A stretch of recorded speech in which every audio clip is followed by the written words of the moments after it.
بسم الله الرحمن الرحيم.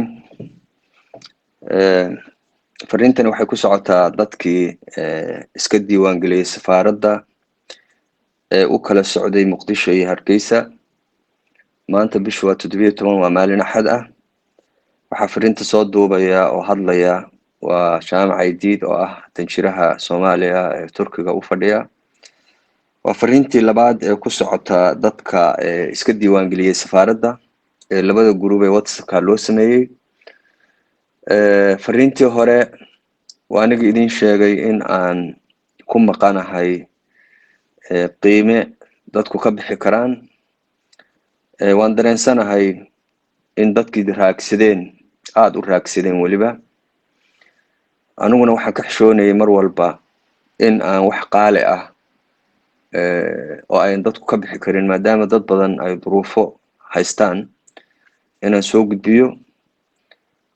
diyaarada aad u badan baan wax weydiinay maalin walba dhowr diyaaradood baanu la gorgortanaa intaan idinka maqnayn. qaar baanu dhowr jeer isku noqonay. maanta waxaan ka fursan weynay baan rabaa inaan idin sheego markaa qiimaha ugu dambeeyay aan idin sheego aan dhaafin kari weyn soo dhaafin kari weyn. diyaaradaha badankoodu ma ogola ama ma samayn karaan inay intay halkan ka duulaan Hargeysa dad dhigaan xamarna geeyaan, taasoo laga yaabo inay sida kale ka jabnaato. in dadka laba diyaaradood lagu kala qaado waxaa ka jaban in hal diyaarad lagu qaado. taas baa horta wax badan saameyn ku leh daahistayada. diyaaradda laga yaabo inay naga aqbasho inay Hargeysana dadka dhigto xamarna u qaado. qiimaha ugu yar ee aanu dhaafin weynay waa $930 qofkii. $930 wey. waa ka xumahay in aan maanta qiimaha sidaa isna weli qaaliga u ah aan soo gudbiyo.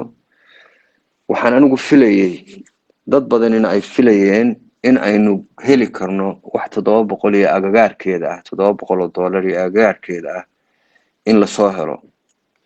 laakiin waxaan maanta idin xaqiijinayaa in aan ku guul dareysanay in aan soo helno qiimo sidaa u jaban iyo wax ku dhow toona. marka waxaan doorbiday intaan in badan sii aamusnaan lahaa oo waqti badan sii lumin lahaa in aan qiimaha aan hayo ee aan dhaafin waayay gorgortanka inaan idin sheego maanta. waxaan ogahay oo kale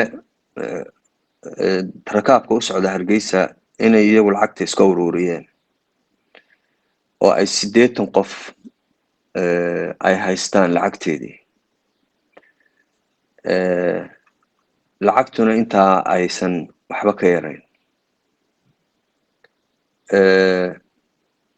muxuu ahaa fariintani marka waxay ku socotaa reer Muqdisho inay ay lacagta iyaguna soo shubaan oo safaaradda ba sahlan in akoonkeeda lagu soo shubee in safaaradda akoonadeeda aan idin soo siino intan bandowga lagu jiro oo aan la gaadhin Arbacada, oo weliba aan idin soo siino qaabka loogu shubayo qoraal ah. gruubada aan soo dhigno labada gruub soo kala dhigno ama gruubka Muqdisho soo dhigno.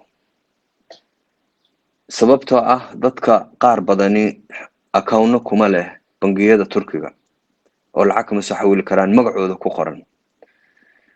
qof kale laga yaabaa inuu u soo xawilo. marka sidee loo garanayaa lacagta inuu hebel soo diray? arrinta sida loo soo qorayo iyo akoonada faahfaahintooda iyo wax idin soo qori doonaa dhowrkan cashe bandowgu jiro si aynu ugu dhamayno lacag shubista maalinta Arbacada iyo maalinta Khamiista ah. labada maalmood kaliya in lacagta la soo dhameystiro. haddii dadka waxaan walwal ka qabnaa dadku inay wada bixin karin lacagta.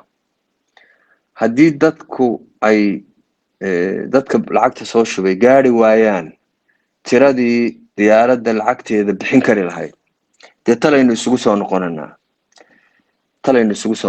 laakiin waxaan isku dayaynaa intii bixin kartaa ha bixiso, sababtoo ah xataa haddii la furo diyaaradaha lama garanayo diyaaradaha qiimaha dhow lagu raaci doono. oo waxaa la hadal hayaa in tallaabooyin badan oo lagu soo kordhiyo, oo waxyaalo badan, shuruudo badan, kuraas badan la baneeyo, oo diyaaraduhu qiimihii hore ayaa noqon. marka waa arrin adag inaan runtii maanta dadka weydiiyo $933. waa arrin adag, laakiin waxay ka fiican tahay in aan waqti idinka lumino oo aan idin meermeerino ayay ka fiican tahay. waynu istijaabinanaa arbacada iyo khamiista wixii diyaar u ah inay lacagtaas shubaan ha soo shubeen. maalinta jimcahana waynu ishubinanaa inaynu diyaaradii kiraysan karno iyo in kale.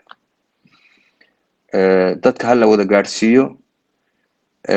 mar kalean ku celinayaa, diyaaradaha charterka ah xataa hadday yihiin Turkish Airline iyo Ethiopia Airline, oo dadka qaarkood haystaan tigidhadoodii baaga ahaa, ma tixgelinayaan tigidhka baaga ah.